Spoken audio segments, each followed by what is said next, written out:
Hi, it's Catherine. I'm getting ready to do a 30 videos in 30-day challenge. And the topic of this challenge is stage to screen. Now, you may know that all I ever really wanted to do was act, sing, and dance. And one of the things that I did do, because very often people who want to be actors, they have their day jobs, and I worked as a certified personal trainer, gym owner, and fitness nutrition specialist for a number of years. I have gone ahead and let that go.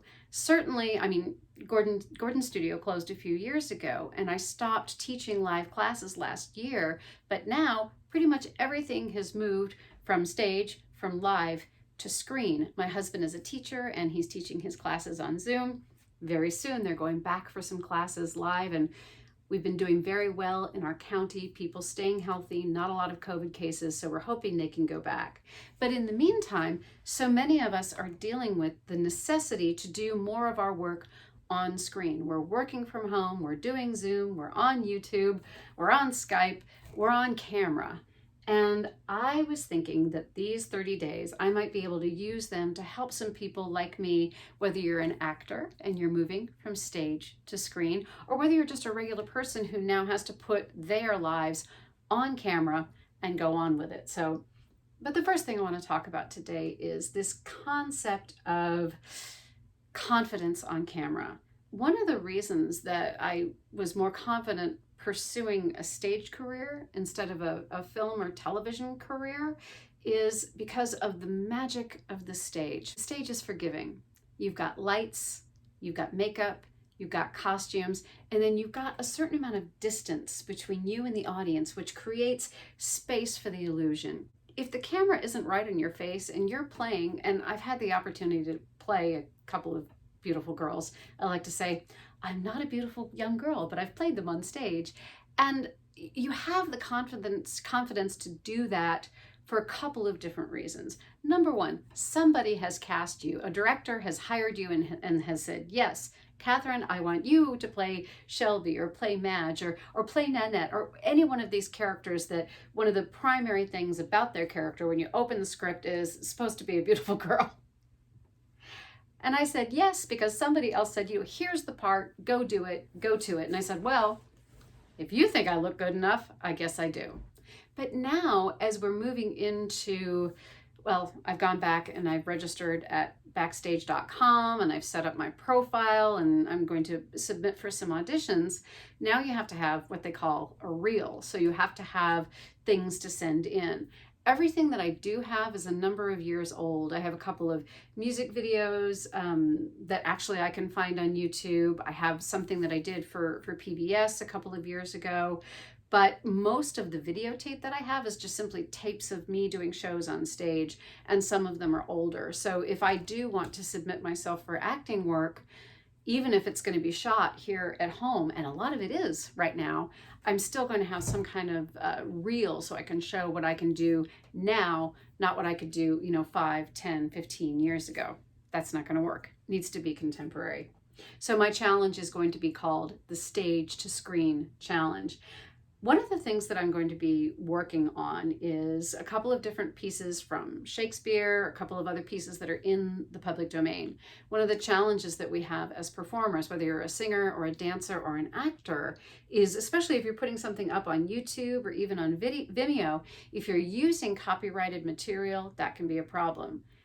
But the good news is there's all of this material that's in the public domain. Generally, that's things that have been published before, I think it's like 1925 now. So all of Shakespeare, all of Shaw, all of Oscar Wilde, all of Charles Dickens, all of these things, marvelous things, are in the public domain and are available for us to adapt to do on camera. There's also music that's copyright-free music. Be very careful with that though. But I do know that on YouTube that there are, if you go to the YouTube studio and their list of backing tracks, and there's a long list, in general, that's copyright safe music that's going to be safe for you to use.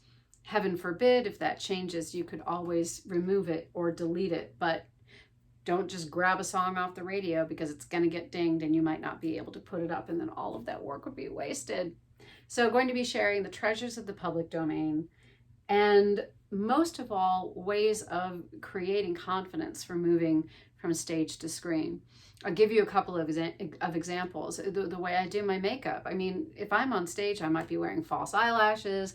I'm going to be wearing heavier makeup for the camera, whereas I might, do like a really strong line somewhere. Well, it's not gonna look great, and it's gonna be like, what is she doing with her eyeshadow, instead of looking at me. So even now, I'll have to check out how this looks later, but even now I've found that I have to be really, really careful about the way I put my makeup on so that I'm not distracting from what I'm saying.